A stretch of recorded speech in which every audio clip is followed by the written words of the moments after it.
I have read 4,000 trauma scans in my career, and I want to be clear about that number before I tell you what happened aboard the ANVNNE CORDALITY, because I need you to understand that I was not new to bodies, or to wounds, or to the particular silence a scan room takes on when something is wrong with the machine.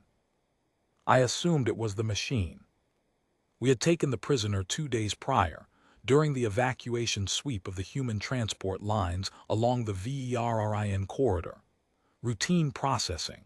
He gave his name as Holt, no rank he would confirm, and he sat through intake with the kind of patience I associate with men who have already decided the outcome doesn't depend on them. My corpsman, IYELDASSUR, ran the standard structural survey, bone density, joint integrity, old trauma sites, because that is simply what we do before housing a prisoner for any length of time. We do not want them dying of something we failed to flag.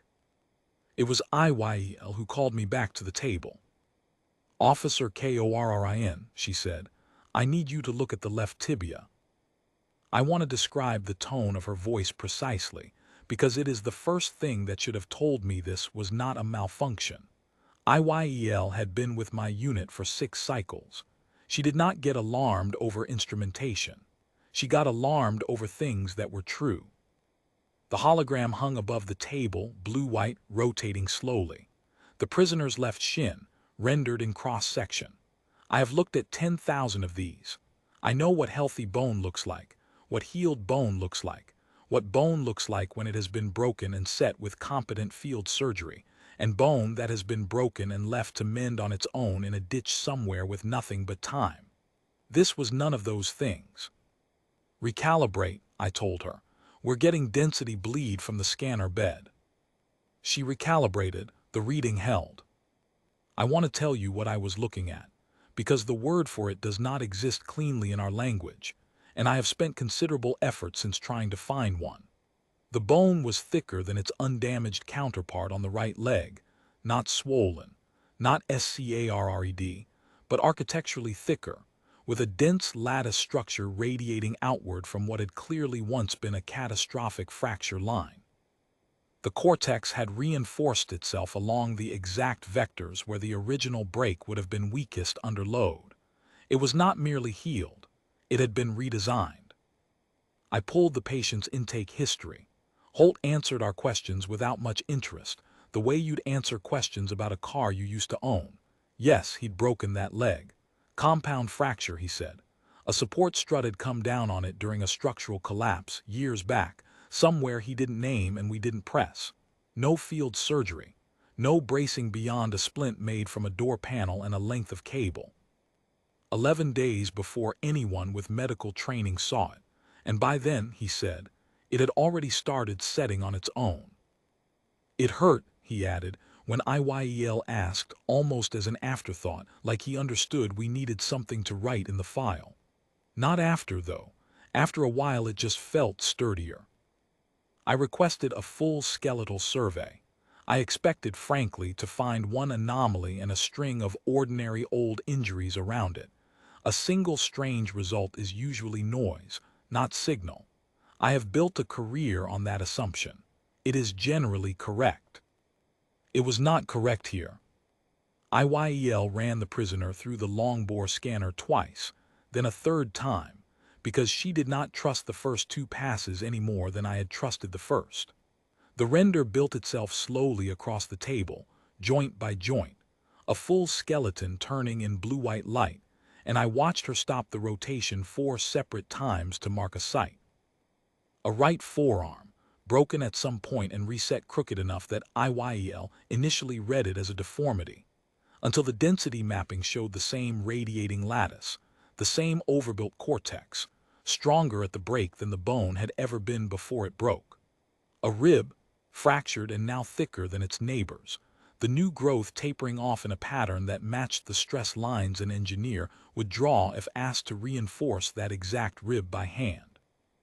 A hairline at the base of the skull, old enough that the reinforcement had fully matured, dense as armor plate along a curve that sat directly over a structure we would consider catastrophically vital.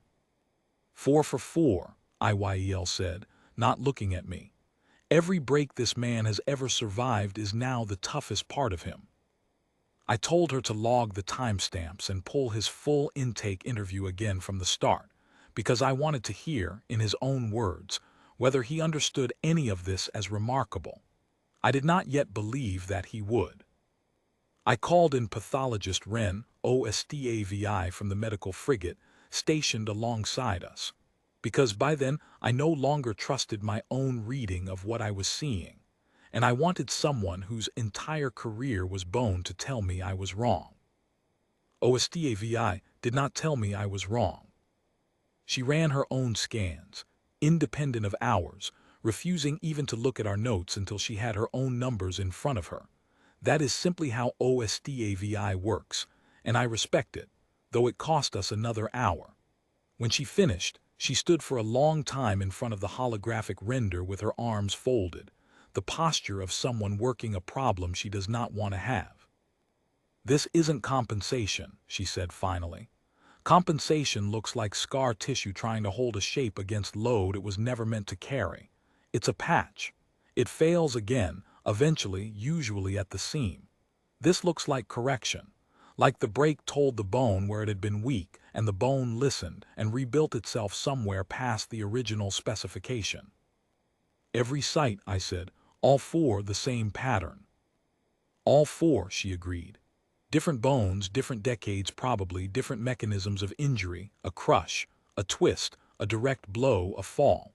Same response every time. That's not an accident of healing, KORRIN. That's a standing repair protocol. Something in the body that reads the failure and overbuilds the fix on purpose as a matter of policy without being asked." I asked her because someone had to, whether this was a trait specific to the man on our table, or whether she believed it ran through the species as a baseline. She gave me a look I did not enjoy receiving. "I have no second human to compare him to," she said, "but I have never seen a body argue with its own injury and win so completely it left a monument behind. I don't believe that's a man. I believe that's a species." I sat with that for a while. I want you to understand that this is the part of the job nobody prepares you for, not the violence, not the wounds, but the moment a reading refuses to be an outlier, and you have to accept that what you are looking at is not damage. It is design behaving exactly as designed. We brought Holt back in. Eel asked him carefully whether he understood what we'd found. He glanced at the hologram of his own reinforced skull with mild interest, the way a man might glance at an old photograph of a haircut he no longer wore. "Bones heal stronger where they break," he said. "Didn't think that was news." "It is considerable news," Ostavi told him. Her voice had gone very flat, very controlled, the voice I have heard alien officers use when they are working hard not to let something show. "Do you not find that strange? That your body treats a structural failure as an opportunity to overcorrect, rather than simply repair to baseline?" He thought about it. I watched him actually think about it, turning it over like it was the first time anyone had framed it that way for him. "Guess if it's going to break again," he said, "better it breaks somewhere it's already learned from." There was a silence in that scan room I have not heard before or since. I do not mean it was quiet. I mean it had weight. Eel did not write anything down for almost a full minute, and when I looked at her, she was staring at the hologram, not at the man. I filed the report that night under provisional designation, because the caudality has no existing category for a species whose injuries function as instruction. We have categories for regeneration. We have categories for scarring, for prosthetic compensation, for accelerated clotting. We do not have a category for a body that takes a catastrophic failure, and quietly, without consultation, without intervention, makes certain it will never fail there again. I closed the file with a note I have not been able to improve on since, though I have tried, that every old wound on this species appears to be a place where the body has already won an argument with itself, and left the proof standing, denser than before, exactly where the world tried hardest to break it.